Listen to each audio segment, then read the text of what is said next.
Welcome to the Entrepreneur's Lounge radio show, where we expose the myths of entrepreneurship and release the weight of it all. Real people, real issues, and real talk with expert solutions. So sit back, relax, and enjoy the show as we welcome our host, Alicia Brown, the Joy Guru.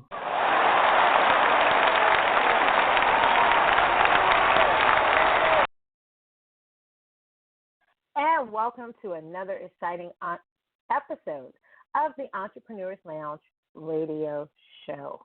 I would say happy new month because I want to remind you that we have 4 months left.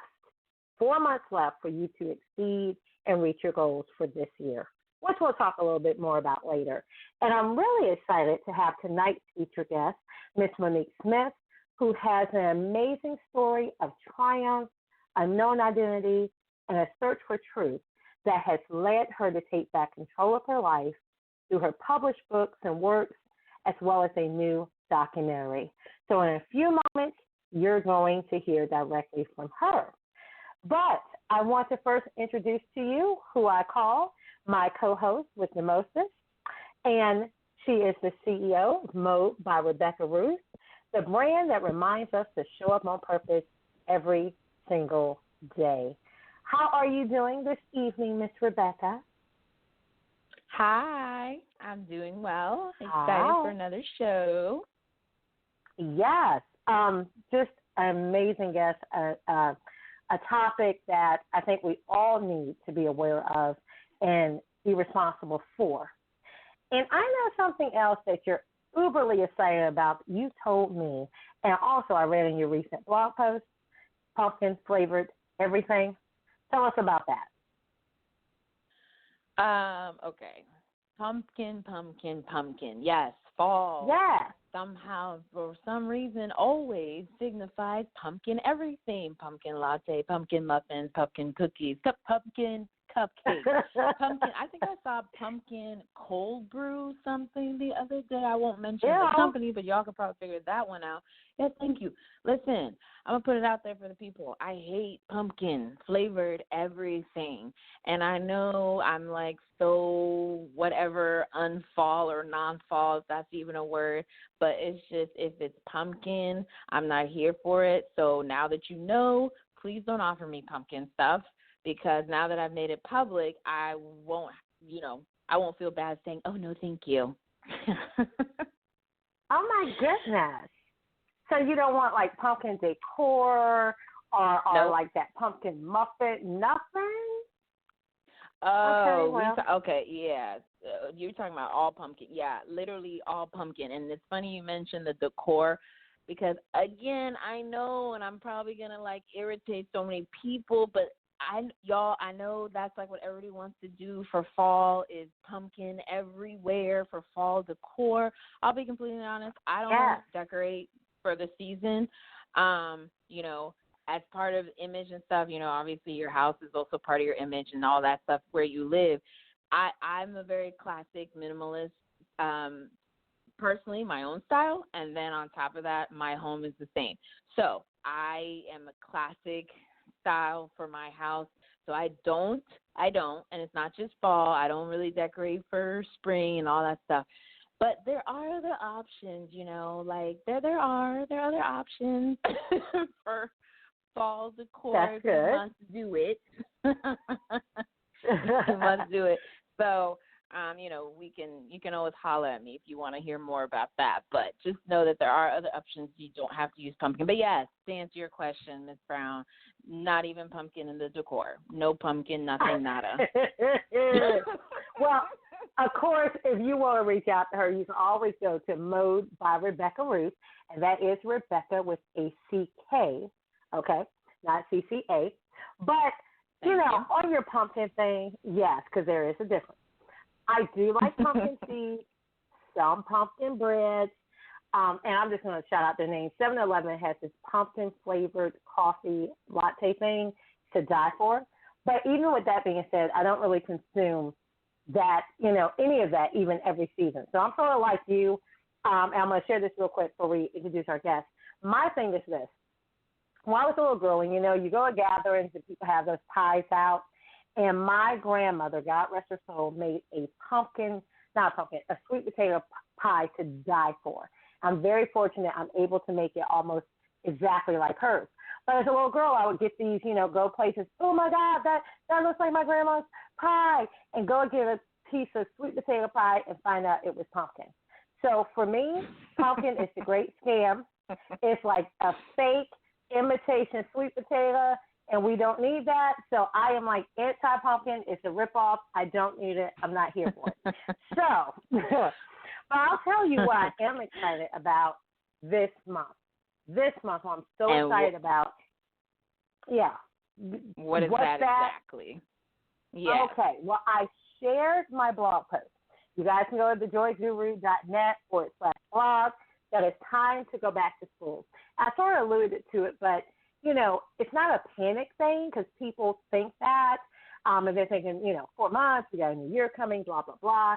But the thing is, it's not about what you haven't accomplished, but it's the fact that if you're really laser focused, you reanalyze, you refocus, you recalibrate, in 4 months, you can have greater success than you've had all year. You can end this year with a bang and be on the trajectory for what you want in 2020. So if you're committed to doing the work, you're going to roll up your sleeves, you're going to dedicate yourself to this mission, there's no reason you can't accomplish what you set out to do and really exceed what you've been doing in the past 8 months or longer in just 4 months. So, absolutely. Again, with this show, we're all about exposing the myths of entrepreneurship, releasing the weight of it all. We have to get out this mentality that we're running out of time, and we need to do more of what we've already proven does not work. Of course, we have Fridays Live, which is tomorrow, so we're going to go into that. Our listening audience will get a chance to see our beautiful faces, and we'll give more tips and resources there. But bottom line is, until you're willing to shift, everything that you desire will not shift either. If you're not willing to shift, you're not willing to change your mindset or your actions, then nothing in your life will shift, regardless of how much you work, how many events you go to and network, or how much time, energy, and resources you exhaust towards one certain thing. Right. Yeah, I completely agree with that. I mirror everything you say. You and I ended up writing similar blogs, and we didn't plan it, you guys. It's just great minds thinking alike. But in my blog, I said that this only works if you want it to work. So it mirrors what Alicia said. It's a choice you have to make to want to grow and become better. And so, if you haven't read our blogs, go to our blogs and read them. But in my blog, I said you have to raise your standard, set your standard, and then commit to that standard. Absolutely. Absolutely. And just know that, as you're saying, you're in the driver's seat. It's your choice. And, Rebecca, somebody, tonight's guest, talk about being in the driver's seat, talking about a person that, despite what she went through and the shock of what she went through, she decided to take her story and pay it forward. Can you even imagine to find out one day that your birth date, where you were born, and who you thought your mother was, your family, they're all wrong? And worse than that, can you imagine facing the reality that you might never know your true identity in those things? Author and documentary creator Monique Smith knows this all too well because it's the story of her life. This amazing woman is a missing children's advocate who helped lobby for the passing of the state of Maryland's Missing Children's Act. Now, she goes by Monique, but she doesn't know what her real name is or even how old she actually is. But she's on a journey and an amazing mission to find out, and then she's helping others in the process, namely our missing children. So what I'd like you to do is please put your hands together and help me welcome tonight's guest, known as Monique Smith.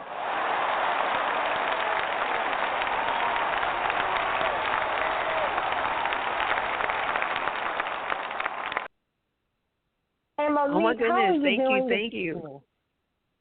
No, thank you. We're just so excited to have you here. Oh my goodness, thank you so much. What an introduction. I'm grateful. Thank you. We're just baffled by your story. I mean, I remember I was looking on your Facebook post today, and there was this story of this woman, U.S. woman from Ohio, that's caught in Manila. What was it, a 6-day-old baby in her carrier? Back through, trying to get back through customs with an infant, a baby, a 6-day-old baby in her bag. Like, I mean, you think of from 70s and the 80s, you always see something strange. Yeah. In the moment, how many kids? And it's so we'll never know about. Like, we will never know, and that population of children really not looked like, you don't really hear about those. You hear the numbers that were reported missing, they're still missing, but then there are people like myself. We're alive. We're here. And it's because the trafficking number only looks at what's trafficked from the Department of Justice, when they're working with the Polaris Project, and they're counting those numbers from the federal standpoint of how many calls that they get in. But what about the babies who are being stolen and no one, they're never seen again. Some are gone. Like, that was another country. Here in the States, we would have not known. So how many other children from other countries are there that families are combing the area, and vice versa? I'm sure here in this country in America that there are kids that have gone missing that are now in foreign countries. Yes. And that's the issue is so much bigger than we think. And you just said something that struck me while I was reading your story. You said, I want people to know that all missing children are not dead. And, we can't even imagine how many people, after so long, they've just given up the thought that their child is even still alive. And it's perfect. The perfect example, the prime example, the perfect story is Carnalina White, which is the 3-day-old baby that was stolen in New York and was abducted at the age of the assumed daughter, age of 21.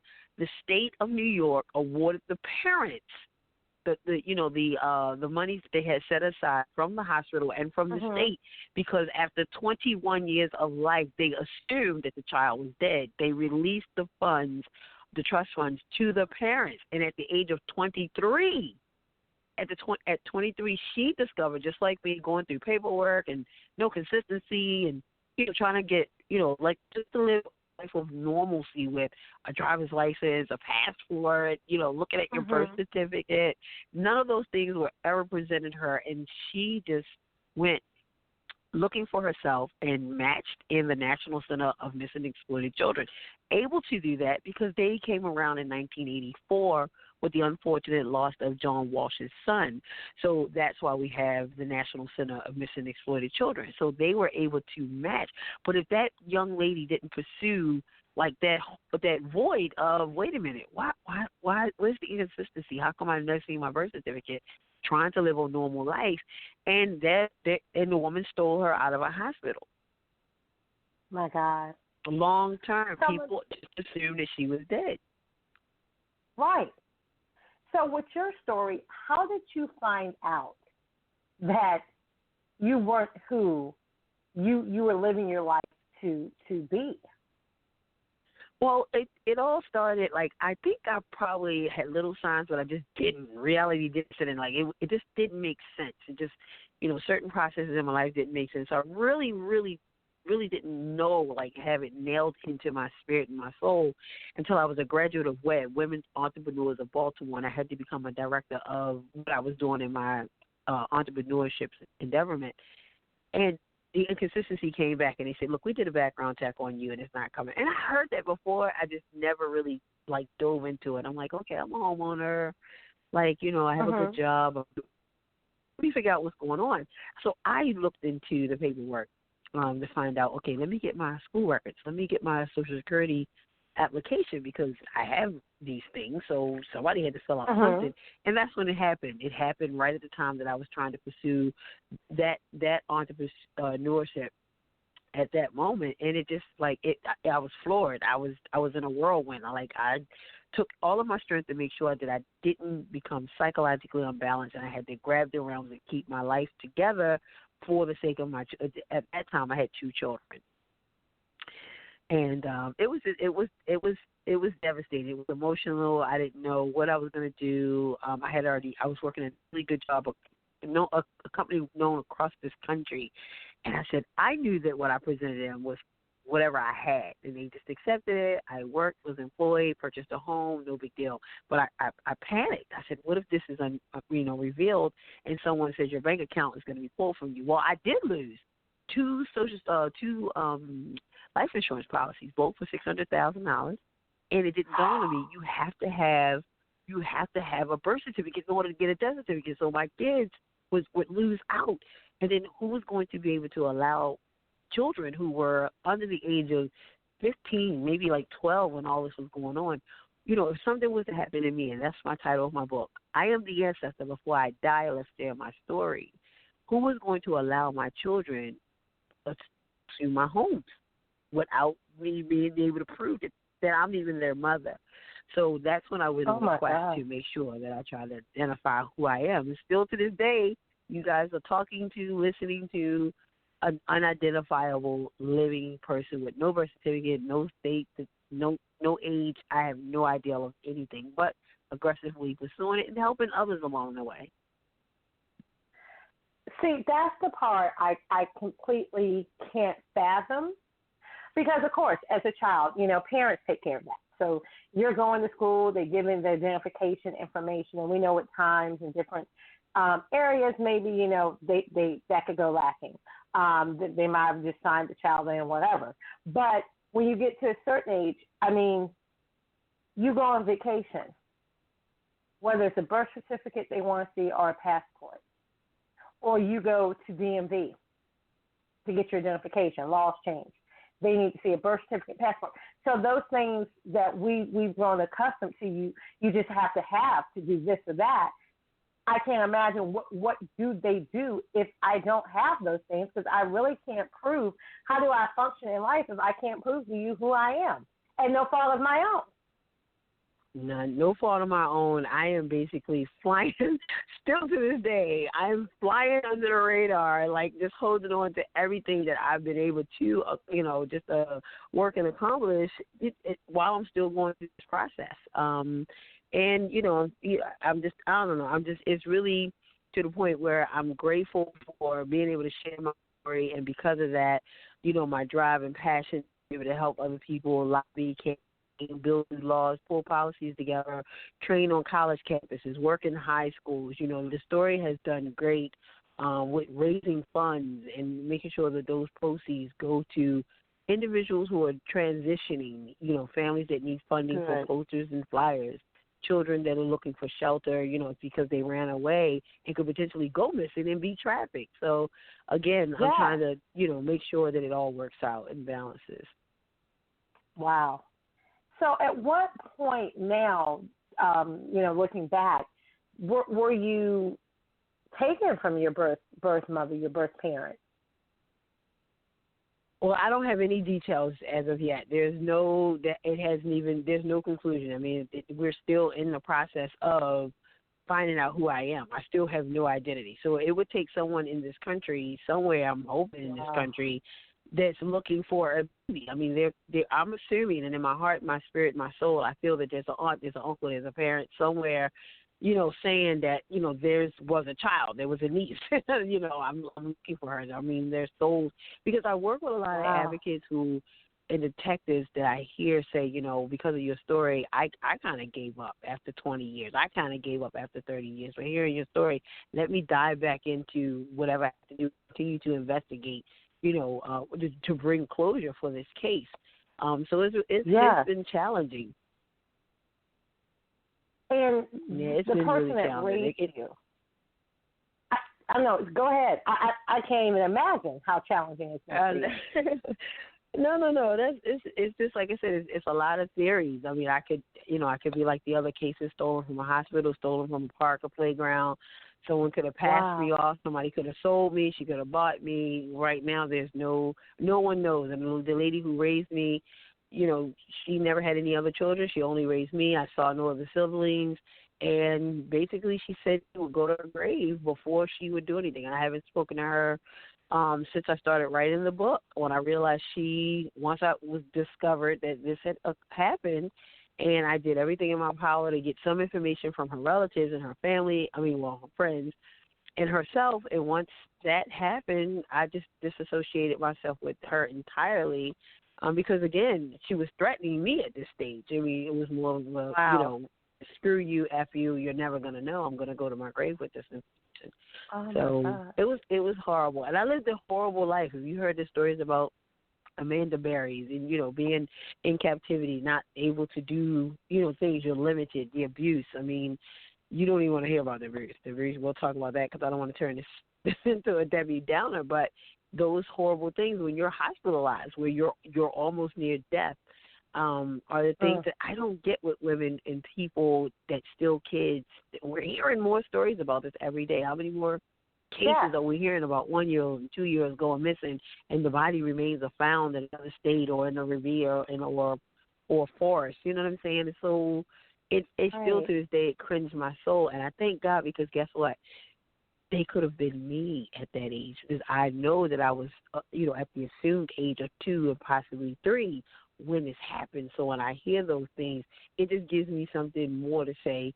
You got to keep working on how to be changed and bring it to getting kids recovered sooner, faster, or throwing up enough tips out there for any preventative measures and actions that can possibly be taken. Wow. And, that's one of the things, you answered one of the things I wanted to know because, of course, when we look at TV dramas, it's always this thing about, she couldn't have a baby and there was this man that she was with that wanted children, so she faked the pregnancy. Then she just had to steal this baby and they went and lived happily ever after. But, the reality is, as you just shared, that's not always true. A lot of these children are tortured, abused, killed even. And we see that now more and more with people's biological children. So you can only imagine if it's a child I stole, how much I'm really not going to take care of that child. But with the woman that raised you, did you ever find out any inkling of why she took you? Nope, never. Like I said, we just disassociated ourselves. I disassociated myself from her back in, I guess, like 2009. Yes, it's 2000 it's 2009. And I in 1996 is when I discovered it, and I kind of, attempted to work with the family members, and when I had a chance to ask or speak with her, it was just always negative comments, and I just it got to the point where it was so abrasive you didn't even want to have the conversation with her. And then other family members were, they were sharing that they knew something was wrong. They knew that she just showed up and she had been gone for so long. She didn't know my name. They asked her, where did you get her from? And she never said anything. She disappeared for a couple of years after dropping me off with some relatives. So no one actually knows anything, even her direct or immediate family, because, again, she wasn't even in the state. When, she was already gone out of the state for a couple of years, came back for a week or so, dropped me off, and was gone for another couple of years. And the family here raised me, and they were kind of like dumbfounded. They kind of played it off. They really didn't know, but they kind of revealed what they knew when I started talking to them about that in 1996. But it still wasn't enough. It just allowed me to confirm my story, just look at the paperwork that I had, listening to the stories, to be able to write this book for my children. If anything happens to me, I have no mom. I have no dad, no sisters, no brothers, no aunts, no uncles, no cousins. There's nothing. I'm the next homeless victim.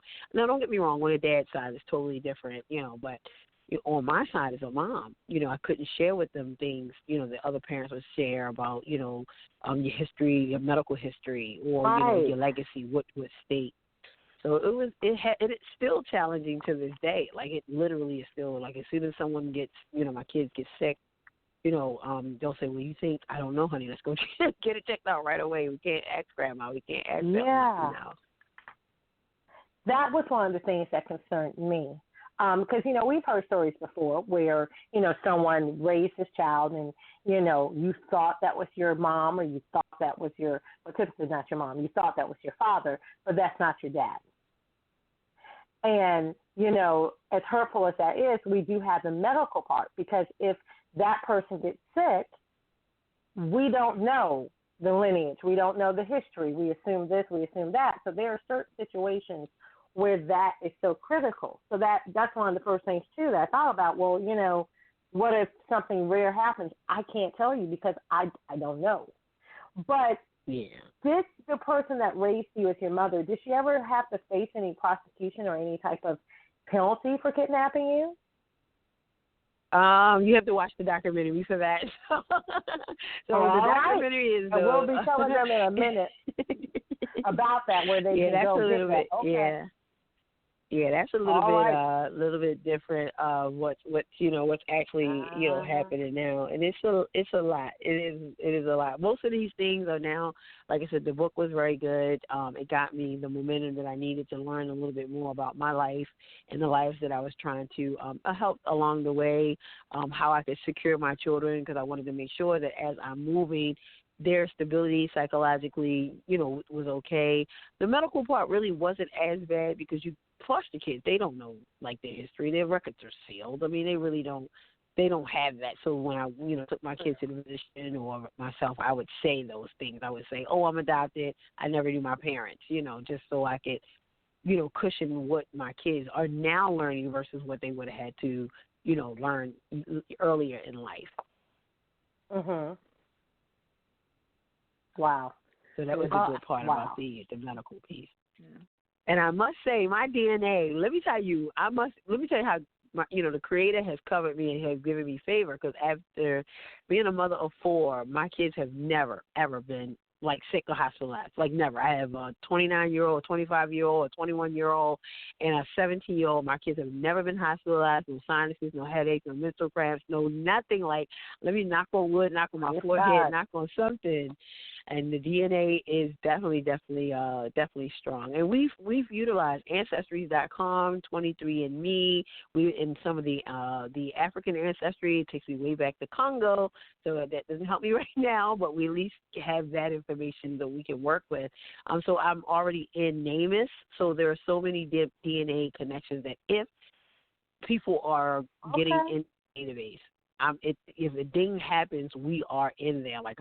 That's one of the things I never want people to think that we've not turned over every stone possible. As soon as something is brought to our attention, there's something different and new. I mean, it can get expensive, and I've been really working hard with making sure that we have everything crossed. But I can't dole in, thousands of dollars all the way, to every single process. But we have covered so many of the top tiers of the DNA component, just in case someone gets in the system, even if they're incarcerated. We're still connected, and then I'll get to know, our relatives. So that's what was always important to me, to show my kids I never gave up. I didn't stop. That was something they'll see me fighting for our family for forever. Yeah. Well, hi, Monique. This is Rebecca Ruth. Hey, young lady. How are you? Pretty good. Good. First of all, I think it's great that you mentioned, the DNA and everything. Now, when you say Congo, are you talking about the Democratic Republic of Congo or the other Congo? Yes, she does. I think the other Congo. The other Congo. I asked because I'm from the Democratic Republic of Congo. So when you said Congo, my ears kind of perked up. But it's okay. We're neighbors, so it's fine. It's fine. I did have a question. Just because, I was going to ask you, if the family that you grew up with, if they, ever had any kind of inclination or anything that something was wrong. And you mentioned that, they did say that they felt like something was off a little bit, just, with the different things that were happening. So I guess one of the questions I had is, why do you think, they didn't alert the authorities or look into it more and kind of just ask more questions about where did this child come from? Where, who is she? Why is she here? Why do you think that was the case? I have no idea. Because to me, I think her mom could have been the first person that she passed me off to, and because she was gone, I think the original year, the first year that she raised me, her mom did. I think she assumed that she had became with child from someone in another state and was embarrassed and ashamed and brought me here. But I think into the second year when she showed back up in Maryland, and she spoke to her brother and said, what is her name? They never even knew my name. Like literally, her mom had me. They didn't even know my name. It took one of her brothers to say, what is her name? So you notice you call me S. Monique. Well, on the paperwork on S. Monique, it actually stands for Symbolie. Now, her brother, like you said, it was weird to him because, well, who is this kid? And she kept saying Symbolie, so whatever. And he wrote it down like 4, 5, 6, 8 versions of, how she was pronouncing it. So pulling that pronunciation and writing it down, he came up with Symbolie. That's what the S stands for. So, and he shared that with me. He said, I did find it odd and strange that she didn't even know your name. Now, why they didn't go to the authorities, I have no idea. Like, we're talking in the 60s, 69, maybe 70, 71. This was all happening. I don't know if they had wind of anything. I still don't know to this day. I know her mom before she passed, as the story was being revealed to me, and I approached her, and she just looked at me with the deer, in the headlight look and said, "Oh my gosh, she never told you." And I go, "Told me what? Tell what? Wow. What is she going to tell me? What is she going to tell me?" She said, "Well, don't worry about it, baby. Don't worry about it. She'll tell you. She's going to tell you." And that was it. Never heard from anything again. She passed away. And that was it. So those were the only two people from her family that gave me like that little bit to hold on, which I knew that it had to be something major. There was a huge problem. It was a huge problem, and I was beat every day with a brick, like a bat. Like if it was sunny outside, I got chastised. And let me tell you, the days that it rained. And I'm a fair complexioned young lady, so I bruised. I mean, I don't want to cry, but I'm telling you, if people don't understand that child abduction in this country and it's what's going on behind the closed doors, that if people aren't looking, anonymous tips would help wonderful. And just like you said, those relatives, her mom and her brother. To me, you aided and abetted in this. You are a role player. Even if you didn't know, you assisted with this process. And you watched this abuse go on. So, if people aren't helping with, if you see a neighbor, you don't have to be in their business. You can call anonymously. You hear the stories about the social workers going into the homes and the kids are being neglected, but I feel, they're being threatened, but if you still can't report it, anonymously do something. Like, it hurts my heart to hear that a social worker allowed a child who got reported missing. The mom said she didn't know what happened to the baby. 3 days later, you come back in, the baby's dead under the couch because you had previous reports of abuse. So if you're frightened to go back in because they're threatening you, then you call someone else and say, listen, they're threatening my life, but you can supersede my authorities. That child is being neglected, and boom, boom, boom, boom, boom.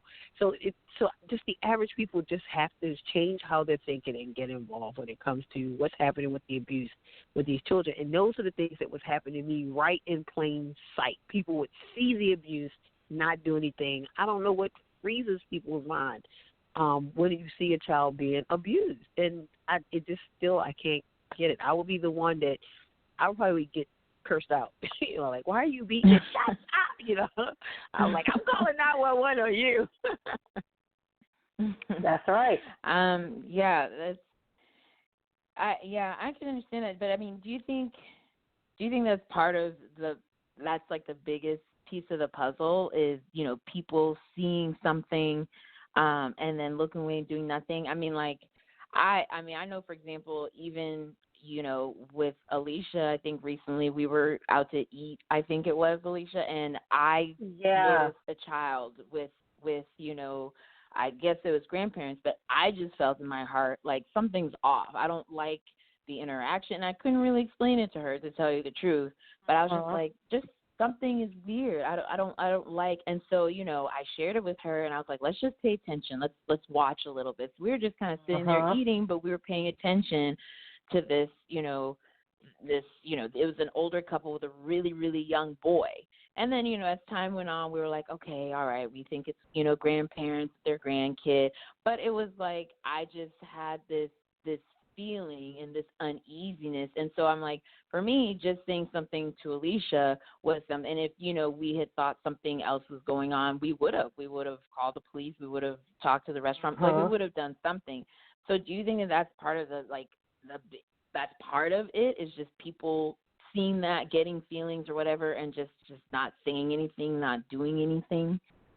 Yes, I do. I do feel like it plays a role in that. And then, like you said, it's hard to figure out, is this the right moment or is it not? Is this just a frustrated set of grandparents who they're trying to live in their golden years right now, and because of their, the neglect of the parents, and they have to take on this child, and and we have to talk about the age gap, how you could chastise a child when they were rearing kids versus what they're allowed to do now, and the attacks that happen. It's really hard to say, but I do love what you're talking about as far as people at least identifying and looking and not ignoring, because at the end of the day, you want to be that individual who said, you know what, I saw that little boy go into the bathroom, and I saw a man go in the bathroom, even if the parents aren't looked away. You know what I'm saying? Like, you could be that assistant, because then if you also notice, even if you catch it out your peripheral vision, that this man has his hand on this kid walking out the door. So what you did is perfect, because now we've been inundated so much about all of these different cases and stories and scenarios of missing children, abducted children, human trafficking. We're beyond see something, say something. We've been doing that. We're practicing now. So now we're at the see something, save someone. I think what you did had you in a perfect position that had the wrong words, the wrong look, or the wrong movement. You would have alerted the authorities and had been that individual. We'd have been reading about it in the news and said there was a woman in a restaurant with these senior citizens, and they were actually taking this child trafficked to another, and this is how quick it happened. Right. Thank you for for doing that. People just don't get it. It's the same thing that happens with the airline stewardess. It's the same thing happens with the bus driver, on a busy route. They notice a car pushing a kid in a car. These are the moments, what you just said and did. I'm going to give you kudos to you. That's the recovery that's saving our children's lives. Yeah, that's amazing. So I do have, I have 2 kids, but so I think about this, it's something where it's like it's a healthy balance. I try not to be like the hovering mom and everything like that, but at the same time, I'm very much aware of the threats against, our kids. So, I mean, what would be some advice that you would give, to people to try to prevent, this kind of thing from happening to your own children or to their own conversation, communication. There should never be an opportunity that you could not take to bring it up. And like you said, it's all about the balance. We don't want to inundate them so much where it's fear, like, oh, my gosh, I'm going to go to school, I'm going to get abducted. Oh, my gosh, if I go to the playground, I'm going to get abducted. Oh, my gosh, if I go to the gym, I'm going to get abducted. We don't want to do that, but we definitely want to let them know, because here's what happens. You turn your child into an advocate when you do it enough. By the time my daughter went to college, she would say to me, I was like, okay, we have to sit down and have a talk. My daughter was like, no, we're not, Ma. I already know not to go in the dorm rooms by myself. I already know not to walk across the campus. I already know not to walk. So that was perfect. Right. So that's the thing that we need to do, is not push, don't talk to a stranger. Don't go here alone. Call me every 10 seconds. Text me when you get. We don't have to do that part. Like you said, the happy balance of, and bridge it in. If you hear it, our kids on social media, they sleep with their phones, they hear it too. Find their comfort zone. Like, find that comfort zone when you can say, man, I just heard about, that 17-year-old girl who was trafficked. Is anything like that, happening at your school? Even if there's nothing happening, that conversation that you had opens their mindset to thinking like, wow, yeah, she was 17 like me, and that could have happened to me. It makes them more alert of their surroundings, and that's the goal. The goal is to teach them to advocate for themselves with their actions, where you're not forcing it down their throat or having them live in every moment of fear. Absolutely, absolutely. So, as we've been talking about throughout the conversation, you've mentioned it several times. We see this all the time now. Like, no one is a stranger to missing kids all the time, to missing kids anymore. It's everywhere. So just from your advocacy work and just your personal experience, are there any unique considerations or different approaches needed when it comes to missing ethnic children? You say when it comes to what? I missed the last part of the question. When it comes to missing ethnic children. To me, honestly, the race I see is the race to get a child home.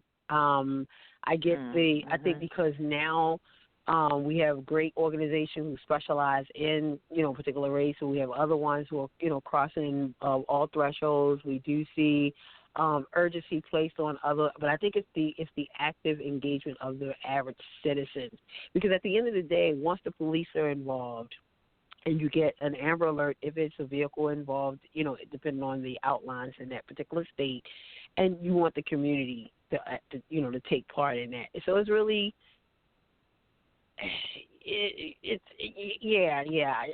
think I'm going to honestly say with the loss of Felicia Barnes actually turned the light really hard on African American kids. So we would always hear that, it's not enough media attention. The Caucasian, white kids, they get more than African American and black kids, and that's not fair. But when Felicia went missing here in Maryland, she was up from North Carolina, and it went national. Like, her alert actually went national, and it changed that whole piece. Now, I'm not going to say how how it, what is it weighing now. I can't give you numbers like that, but I know for a fact that we as African Americans, who we feel that before we wasn't getting attention, we're not. Now, the National Center for Exploited Children, and the reason why I can say this, because I work with them, I got the statistics, is that they too now know that there's a higher volume of African American kids that go more missing, and they're working towards that. I'm not going to say it's perfect. I'm just talking from my personal experience, and these are statistics that they give out. Here's another thing that people need to remember now, or learn, because I don't think that they know this. Boys are becoming more missing than girls. So the increase on boys going missing, it has increased. The other alarming thing is that the average male, when a man is missing, his recovery is like a 1%. Unfortunately, and it's usually foul play, robbery or a murder, something of that nature. It's always foul play. So when I see those, I definitely get the alert out. And it's really sad, but we really have to have that conversation with boys. People always say, I don't want my girl going missing, my daughter's going to go missing, girl being trafficked.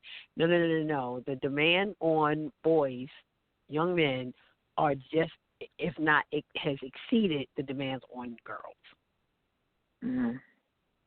So that's another conversation that we have to have with our young men. And here, I had a book a long time ago, and I used to give it away to the parents at speaking engagements and PTAs. It's called Straight Talk, the New Norm. See, the Straight Talk, the New Norm is a conversation that we would not have with a 12-year-old. We never talked about certain things with a 12-year-old. We waited till she was 18. No. Now you're talking to an 8-year-old about the things that you would not talk to your 12-year-old about when they was 18, because the boogeyman isn't the same anymore. He's not lurking in the van, hiding around the tree. No, he's on your cell phone. He's that fake image behind on your social media. He's the teacher. He's the coach. He's the pastor. He's the deacon. He's your coworker. It's so sad that I don't think I've heard a profession yet that hasn't been involved with human trafficking, including women. Women are trafficking children. Women are stealing children. So when you're thinking, you have to open your mind. The mindset has to be so blown open for you to receive it, to be able to help. It can't be a shock word anymore. Human trafficking and missing children is a household conversation. Wow. And absolutely right. Just a little work and research I've done on human trafficking, I think that was one of the first things that blew my mind, is how much how many boys are in such high demand. Sometimes, especially as women, we think about protecting our little girls. And, everybody heard about that creepy uncle or the pervert down the street. But now, it's boys that are in high demand. And like you said, you do have women who are actively involved in trafficking children. So there's really no safe spot anywhere, or any person or persuasion that is not someone that we need to be cautioned when it comes to that. But listeners, I know you're just blown away by this story. We're going to pause for the calls for just a few brief commercials. I want you to stay tuned to the Entrepreneurs Lounge radio show. And when we come back, we're going to learn how Monique has taken her story, not just as a book, but she has turned that into advocacy work. And with the platform she's created, there is now a documentary, and we definitely want you to know more information about that. So stay tuned, and we will be.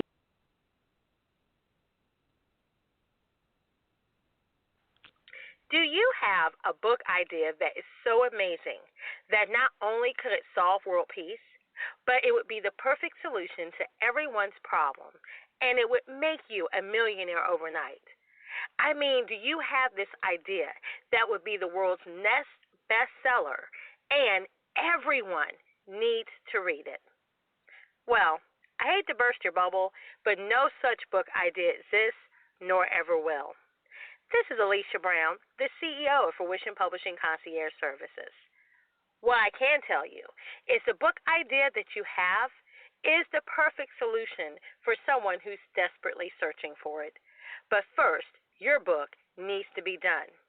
So visit us today at Fruition Publishing Concierge Services, which is at fruitionpublishing.com, where we'll show you how to take your concept from vision to fruition. It's time to get her done. fruitionpublishing.com. The reason that people don't want to deal with what's holding them back is because it does not feel good to look back. So the easier thing to do is to live in what I call your condition zone. It's not a comfort zone because it doesn't make you comfortable. You're just familiar with it. Letitia Bates, Certified Life Coach.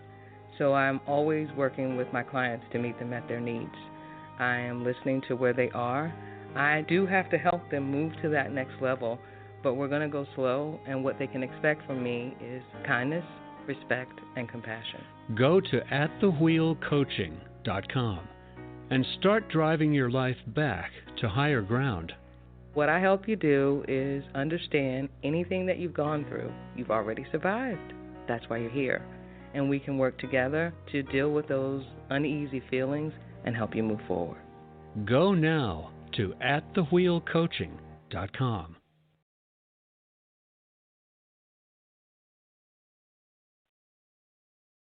And we are back. Thank you so much for staying tuned. Welcome back to the Entrepreneurs Lounge radio show and podcast.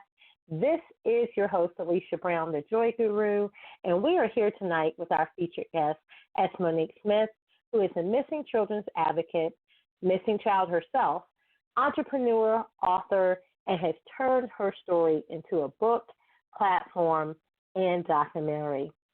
And Monique, one of the things I want to ask you is what gave you the courage to speak out and then publish your story versus remaining quiet? My children. It was my children because I had been, again, I had so much favor from the Creator to be able to, have a really, really good job as well as be a homeowner. But it just tore me apart to know that had I died that very moment, who was going to talk about what happened? And I'm still looking to find out what happened. So it actually, to me, it was almost like a living will, a living legacy. It was almost like me, just doing this open letter to the world. I needed the village to wrap around my children if I didn't tell the story. I could have wrote it in a letter just to them, and I could have said something, but at the end of the day, I had to use my resources to get it out to the masses because until they became of age, they would not have known how to get through, the national information registry, that they have, and clearing houses and database. And, as a parent, that's my responsibility, so I became their ancestor, and I had to assume that role. And I'm grateful because it made me stronger. I think the more I talked about it, it got rid of the, why, I don't think I ever said the why me. It was almost like, God, what next? Like, now that I have this, what do I do next? What do I do next? And that was the strength that I gained from that to do the book. Yes. And how long have you been speaking out, sharing your story, and your advocacy work? Well, I'm very fortunate enough that because of the amount of work that I've been doing, a lot of the media has reached out to me with the Amanda Berry case just to hear my intake on what actually happened from my perspective and how we could do better in the community. I work with Felicia Barnes' family. She has a foundation now, so we lobbied and campaigned in Annapolis here in Maryland. We have a state law that was signed by the governor. Things of that nature. It's a better response time. We no longer wait for 48 hours to report a child missing. We don't wait 24 hours. It's immediate right now. And now building onto that, how can we constantly evolve it, because we're losing lives. But every time we do something collectively in numbers, we get a turnover right away. So we have kids who are now not looked at as runaways or that they were being disobedient and, just didn't show up. No, the police officers will at least take a report and a description, because social media plays on that. You have people working in children's accounts and say, I'm mad at my mom and I hate my dad. I'm sick of them and I'm leaving today. They will go right to that area and be on the lookout for that child. So the advocacy works really, really well. I've spoken at Morgan State University, Coppin State University. I've been to D.C., Virginia, Maryland, and I'm going to Ohio in November. So every time I show my face is a face of hope that all missing children aren't dead, and hope to be able never to give up on your legacy and your mission and what you're doing. The police department may look to me to help them out with a policy and a procedure. I jump right on it. So when I'm called to serve, that's what I'm doing while I'm looking. And then I take that knowledge. If I say I've been in Ancestors.com, if I say I've been in 23andMe, NamUs, this is the last thing I'm going to talk about. NamUs is a perfect portal. People do not understand. Think about this, and I'm going to give you a quick scenario. If you have a college student, say for instance in California, okay, you're from Maryland, but you sent your kid to, California to go to college. They go missing. You as a family, you're going to go to the university, and you're going to post up missing flyers at the university. And you're also going to go to the bowling alley because, they love to bowl. So hoping somebody could recognize them. So, on the 5th anniversary, you still have no information about it. But little did you know, you kept going to the university, you kept going to the bowling alleys, you kept putting up the flyers. You never went to the morgue. Not one time did you think that bodies are being found in abandoned buildings, bodies are being found in wooded areas, bodies are being found in vehicles. You don't think it. And each state is not yet crossed. Each state actually takes pictures of the corpse or the individual. They take the DNA sample, and it's called NamUs, NAMUS. And it's NamUs. You take your police report, and you could basically see whether or not, while you're looking at it, you never went to the morgue. That individual was unclaimed. Maybe they found it with no ID, no information. It may have not made the news, and you're releasing balloons on the 4th and 5th year of the anniversary. So with the mission and the campaign that we do, we promote out NamUs, and we've been able to close some cases by telling families, had you checked the morgue yet? Had you checked NamUs? And it stops them. It brings the closure to the family, and it helps the detectives and the units close it out. So those are the things that I've been working with. When I'm not, at home late at night trying to go through my folders to see who I've connected with. And I haven't had any really strong matches yet. So, but that's the key. So as long as I'm constantly advocating to bring awareness, and here's my last thing I want to say about that. I feel strong, and I've seen the results. Is that my advocacy converted into action? See, we can talk about, breast cancer, but if you don't get that woman to the clinic and do that mammogram to see whether or not she needs treatment or not, then you're just talking.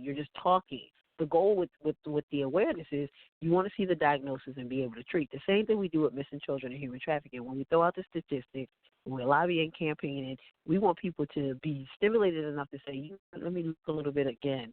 How can I call in anonymously if I don't want to share my information? Those are the things that gain momentum to put a stop to what's happening and decrease the amount of kids that are going missing, or at least help transition the ones. In a lot of cases, we have them.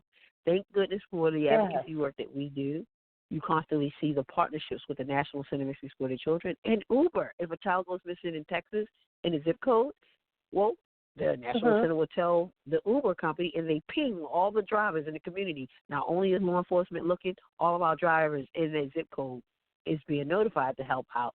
So those are the great things that are evolving with a lot of the people that I've been working with the last couple of years. It's working great. And that is so wonderful to hear how you've taken, what some would just basically just say was the most devastating thing and couldn't get past that, but how you have, turned this into advocacy and really helping people, because no one knows best what that feels like better than you.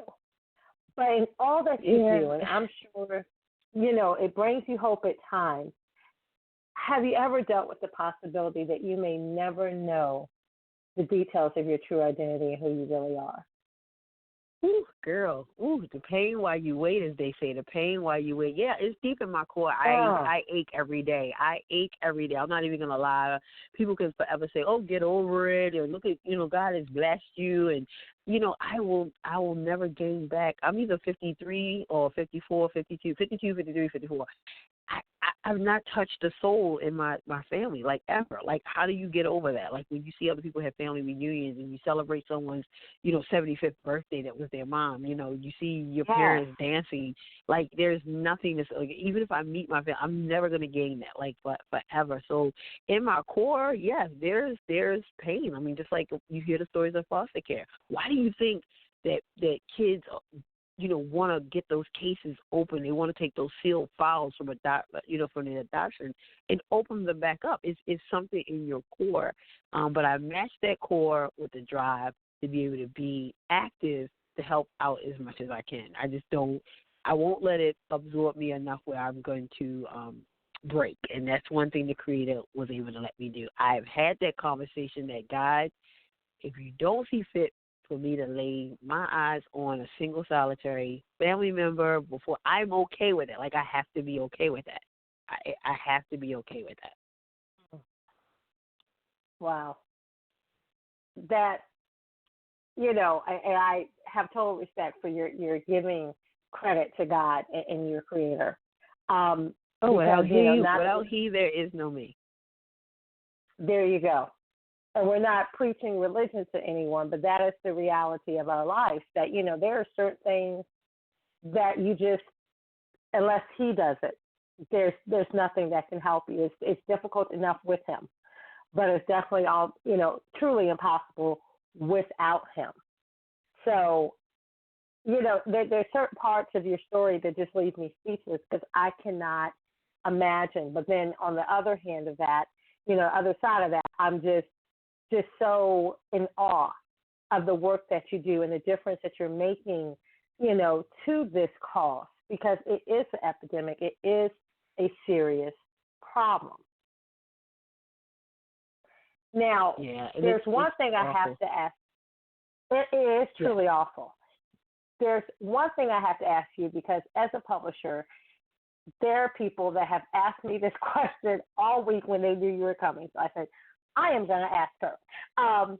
There's a lot of people that feel like they have a story that's so compelling, it should be a documentary. Can you share with our listeners how you were able to take your story, take your book, and actually turn it into a documentary? It's still difficult, and it can be costly if you break it down and set a plan, like a goal, and use it, figure out how you want to do it. Some people have done stage plays, some have done the documentaries, and I'm going to be honest with you. I almost begged. I could have probably purchased a full home with the amount of mail expenses that I incurred over the years, sending my, scripts, transcripts to Oprah and Sally Jesse Raphael, Jenny Jones, Maury Povey, Ellen. Like, it's, I did that. Like, I was sitting, read my story, help me get my story out there. And even TLC, I actually made to the second tier, the TLC long lost families. Like, they did a casting call, and my story was perfect. They called me back, and I got the second tier of having an opportunity to go on their show, and I never heard from them. And I'm not mad or upset or frustrated, but I'm like, I can't stop this process of it. The more people I reach to bring a little bit more hope, to realize that we're the milk carton kids, and this is what it's like. Life beyond the milk carton. Like, when you wonder what happened to that kid, like, some of us are still out here, still alive. So the documentary came about, and I said, okay, how do I do this documentary? Because I couldn't, work for everyone. So I came up with a budget, was able to, work the budget, get with a filming crew, work with a team, and do the documentary. And it was hard. Your budget has a lot to do with it, whether or not you're going to cast in it, you're not going to cast in it. Do you interview to have actors in it? Who's going to play you? What role are you going to play? It's going to be on one set, or you're going to travel with the set, So each one of the individuals that I reached out to, they give you a contract, and they'll say, this is what you get. The makeup artist, we're going to write your script for you, but you have to be careful, because remember, even though it's your story, you can potentially lose some of your rights when you allow someone else to change the script out. So always make sure that you stay fully in control, and that's where I am with my documentary, because I'm still fully in control. I feel like the only person that it would get it would be someone who's going to help me get to that next level, for like a national use, not someone who's going to say, well, thank you for letting me hold it, and I'm going to send Tyler Perry, and the next thing I know that I could potentially have lost a percentage of my rights. So the documentaries can be done. Here's another good thing, and I'll be quick about this. Social media is now, it's life. You can almost make a documentary if you're really strategic, plan it out with YouTube. YouTube, they're paying people to do things. So you could actually come up with a way to do it yourself. I don't recommend it, but you could, just like your book, you could do it yourself, and like the book, you wrote it yourself, you can have it edited. So you do your documentary yourself, get with a filming crew, and work with somebody, and they can buff out the edges on it and say, hey, this needs to be redone. Let's cut this out. You didn't look good. And it really works. And there's so many models out here. It is about money. Trust me, it's about money. And the great part about it is, just like with the book, when you're looking for a publisher, you're looking for a distributor, you're looking to get on Amazon, you got to do your research and now navigate through. I'm navigating through this whole new platform of film festivals and screenings and premieres and dinners with a movie and churches and universities. So, make sure your message, what do they always say, monetize your message. And that's the goal, because the more that you make on the monies, you get to build your platform to reach a greater audience. So, and that's one of my goals. My goal is to actually get a little bit further out there and be recognized. I mean, if I don't do it, who's going to do it for me? So my face is not seen. So somebody say, "Oh my gosh, I remember there was a girl in California in 1967. They said she went missing. That's her. It could be me." That's true. And where can the listeners go to view your documentary, but as well support your organization and the needs that you have? Well, if you always Google, what I try to do is, because I'm in control of how it's set and screened and designed at some of the film festivals, once I do the contracts with the individuals. Right now in Maryland, the next one is going to be in July 28th. It's in Waldorf at Social 228. So if you ever Google the longest living Jane Doe, that's the easiest way to keep up with when it's going to show next, because usually I'll use one of those platforms to promote, and it's going to show when the next one is. But thank you for asking that. Thank you for sharing that. Yes, yeah. Oh, absolutely. If the listeners are listening, we will be sharing the links to everything later, but we also have that being tweeted out now, some of the things we're saying on the show and your book, because we want people on this global platform to actually connect with you and know more information, because this is truly life-saving. There's a lot of Jane Does out there, and there's a lot of people that are, like you said, all missing children are not dead. So they're still looking, they're still searching, and as much as possible, we want to make that connection between the two, that child actually is able to be introduced to his or her family. Right, exactly. Well, thank you again. I thank you for taking the time out. Like I said, this is a topic that needs to be talked about, not just because it's my story. You said it yourself. It's known now. Human trafficking and missing children is no longer about a foreign country and there being in sweatshops. It's happening in our own backyard. If you have a zip code, there's trafficking, there's child abduction going on. Yeah. So you've definitely helped, shared something different than just a story. It's actually a movement that people need to really get more engaged. They do. And I know Rebecca Ruth probably has a few more questions for you. Okay. Hello? Hello? Yes. Hello? Okay. Yes. So as I mentioned earlier, I wasn't born in the U.S. I'm originally from the DRC, and a lot of times, traffickers and kidnappers. I think you mentioned it right before I came on. They'll escape to other countries with the child. You see it a lot in divorces where one parent is a native of another country, or just kind of kidnapping as a whole. So just with the experience you've had, how much hope is there for missing children who are in these situations who end up in another country? Ooh, man, that's a tough question. That's really hard. That's hard. I'm going to be honest. I really don't look at the statistics that actually happens over there, but I know it's going to be a difficult transition. Because it's not like you can get on a bus, a train, a plane locally and get in a short period of time. You're dealing with passport, you're dealing with, even here in the States, we have problems with certain jurisdictions when you cross a state line. Certain things plays in a role. Keeping a court order. Parental abductions is just as serious as a strained or non-parental custodial abduction because of what actually happened. So it's all something that has to do with the court systems each and every time. But I can truly, you best believe it will be always known as a very difficult, emotionally strained piece. Even what's going on with the export of the what the president is doing with these kids is just really so sad that what's happening. Yeah. But it can be a difficult piece, yes.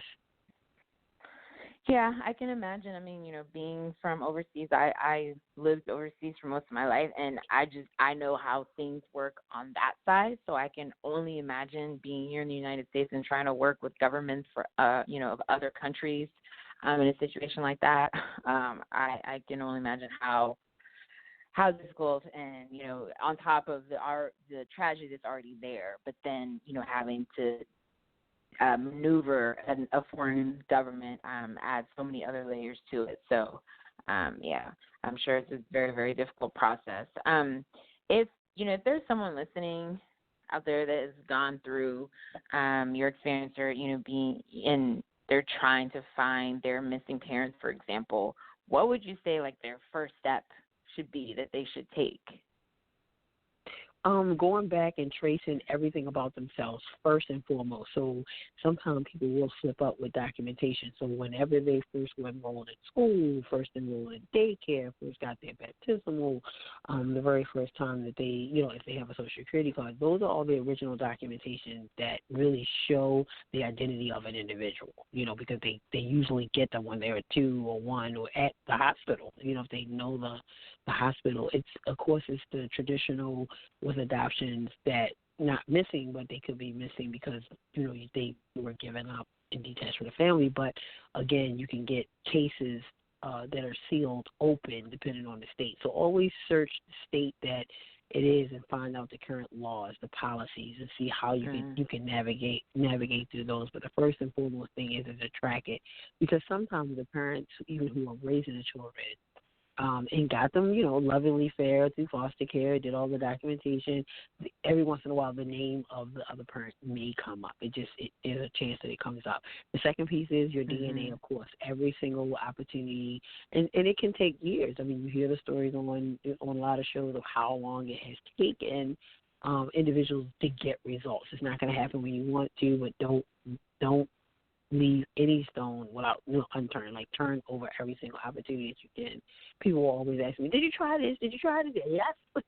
Yes, yes. So build a portfolio for yourself. Basically, that should be a journal. I mean, just to have a notebook that says, I went to the social service, I went to the Board of Education. It did appear that I, got documentation from the baptismal. This was a doctor's office. I remember Dr. Wing. Like, I always went to see Dr. Wing when he was my pediatrician. It was Dr. Wing from the time I was in kindergarten all the way up. So some things like that will always have your medical records. And then looking for the name, and then talking to other families. I mean, you always have that one family member who may reveal something like, I kind of heard something. So, ask the questions. You won't know if you don't ask the questions. You won't know ask. if you don't do the research. Yeah. Right. And as we've been talking about this whole time, human trafficking, of course, is an epidemic. But do you think that businesses should or could or maybe both be more vigilant and incorporate training for like signs that a child is, has been trafficked or is being kidnapped, something like that? Like, start incorporating that into business culture. Oh yeah, definitely. Social responsibility active. I can't even say the word advocate. Social responsibility advocate. That's actually a six-figure job. So some people actually are paid in corporate America to make sure that they facilitate that and give back that training. And you're hearing it a little bit more. You heard some of the major airlines are now training. The stewardess and the pilots, like, for signs like that. We're also seeing some of the kids, like here in Maryland, there's a syllabus that went out, and it actually teach educators how to spot it in the classroom. Unfortunately, you're supposed to focus on the curriculum, but you can identify, and it's as early as middle school. We have 8th graders who are grooming other kids. They could potentially be a part of that population of going missing and being trafficked. So it is known that even in our state, the earliest age here is 12. It is 12. So, yes, companies are getting involved. Wow. Also hotels. Yeah, hotels are learning not to rent their rooms out by the hour or half the day, things of that nature. Signs are being put up. You see a lot more 1-888-3737-888, 1-888-3737-888. That is the national hotline for human trafficking. So it's being blanketed at the airport, at restaurants, and at hotels. So, a person could glance at that if they're with their pimp, if they're with their trafficker, if they're with their abductor. At that time, they can glance at that number. It is an easy number to sing and remember, 1-888-3737-888. So it's so many things that are going on. That's why I was saying to you guys before, I love the fact that we actually have been so fortunate enough to be inundated with so many stories and these new processes that are developing. We're beyond see something, say something. We're at a stage where we see something, we save someone. Right. That's awesome. I didn't even know about that number. Oh, yes. Wow. So I'm rarely speechless. You can ask Alicia that, but I've been pretty speechless during this conversation and during this time with you, just hearing the story and just the amazing things that are going on because of your story. I know I can, also speak for Alicia when I say that we really enjoy having you on the show and, the awareness that you're bringing to this topic, as well as, of course, your expertise.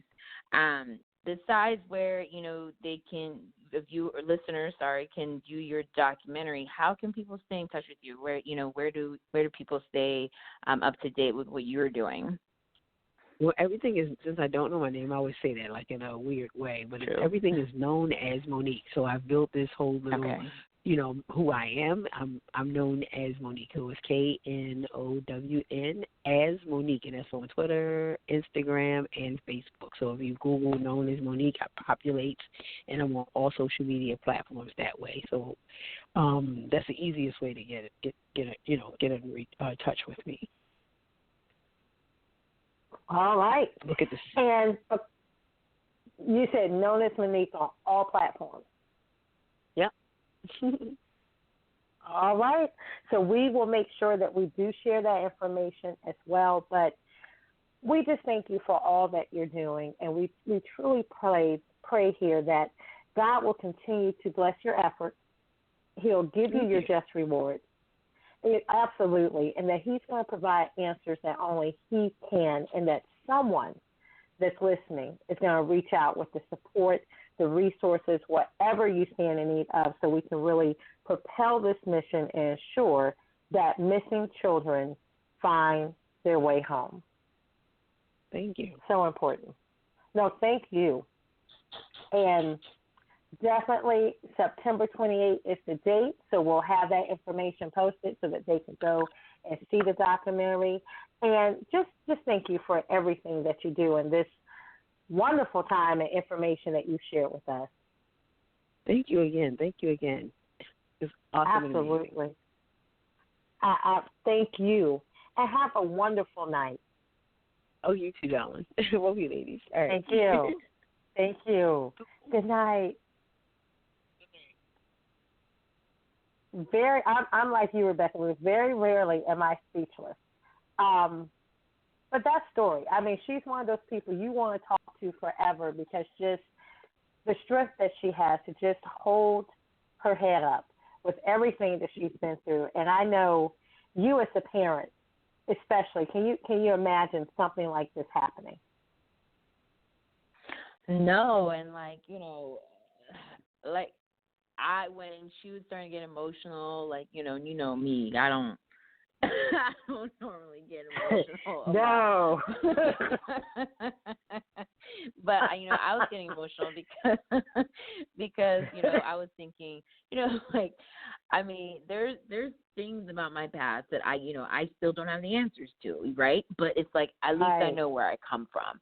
At least my kids know where they come from. They know who their mom is. They know who their father is. It's like they know grandparents. It's like they have a story, and it's like after I'm gone, they will still have pieces of them around them. Like they'll have people to go to, and it's like as a mom, again, I try not to think about something happening to my kids, but it makes me emotional sometimes, because it's like I can't imagine someone taking my children, and my little 4-year-old, yes, the 11-year-old too, but I think about the baby, like my little 4-year-old, growing up with someone else and not knowing where, the whole thing just blows my mind. But despite that, it's like her strength and everything. You mentioned it to her, that it could have, she could have done things completely different. She could have, and I don't downplay those who have a hard time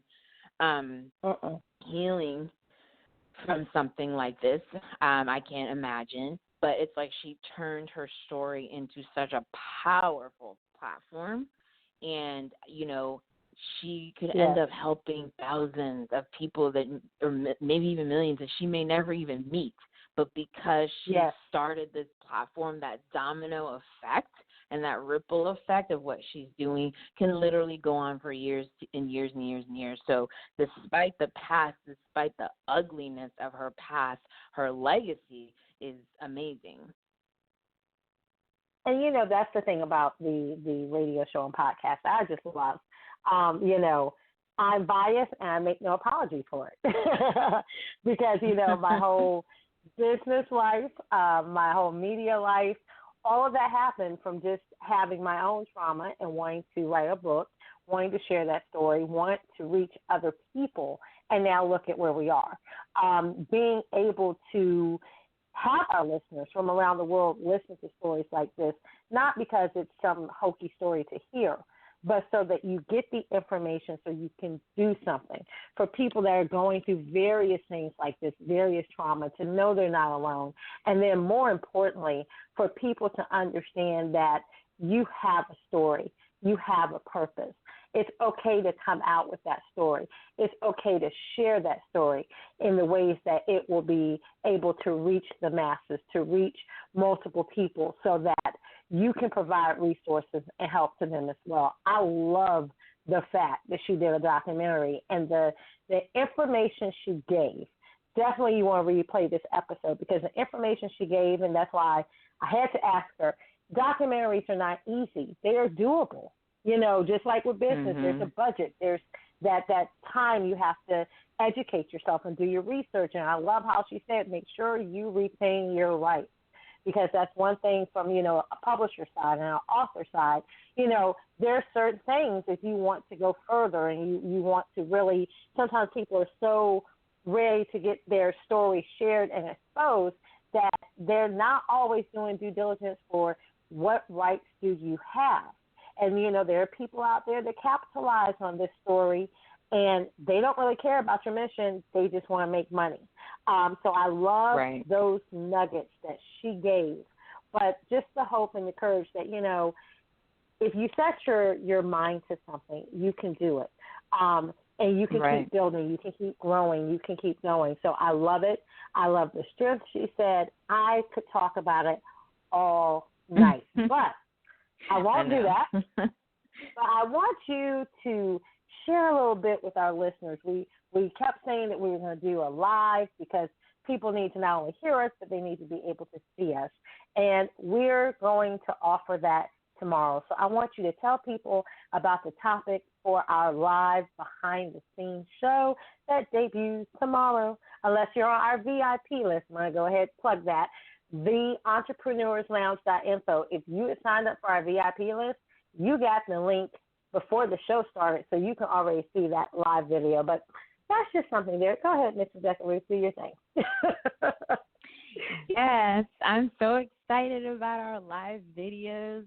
It was a lot of fun doing it, so I'm so excited we're doing this now. But what we're going to be tackling is the topic of raising your standards, and that's both personally and professionally. And, you know, after today's show, it's like, you know, it makes you kind of think, you know, we all go through hard. Trust me. Like, you know, everybody, you know, we all have hard, but it's like if you can rise from something like this and raise your standards for yourself, then honestly, there's literally nothing that you can't do. So it's like it's perfect kind of like tie into what we're saying. It's like literally raise your standards. You can go through hell and still rise above that and raise your standards to become the person you want to be, to grow your business, to grow your platform, whatever it is that you have in you that you want to do. There's nothing, literally nothing that should be holding you back. So we're going to talk about that, you know, like I said, both on a personal level and professional level, and just emphasizing that with 4 months left in this year, you know, it is really time to take inventory of where you are, who you are, where you want to be at the end of this year, how you want to start next year. So that's what we're tackling on our live. I love it. And like you, I had an awesome time actually doing that video. So you're more than welcome to tune in tomorrow. If you follow us on social media, the Facebook page, if you follow us, especially on our Instagram page, Twitter, we'll be sharing that information tomorrow. But again, if you go to the entrepreneurslounge.info and sign up on our VIP list, you would have the link for that video ahead of the public. So that's all for tonight, folks. And as always, I want to thank you, Miss Rebecca Ruth, the CEO of Mode by Rebecca Ruth, my co-hostess with the mostest. And before we sign off, I always encourage our listeners, make sure you go to our website, listen to the replays, find all of our links, and then you would follow us, some of the blog posts and things like that. You can have our individual website. So as always, first and third Thursday of the month, we debut. We are live, 8:30 p.m. Love you much. Be safe from the storm if you're affected by that. And until next time, bye-bye for now. Thank you for listening to this episode of the Entrepreneur's Lounge, where we expose the myths of entrepreneurship and release the weight of it all. Real people, real issues, and real talk with expert solutions. Make sure you stay tuned to our Facebook page and thejoyguru.net for show updates, announcements, and to learn how you can be a guest on our show.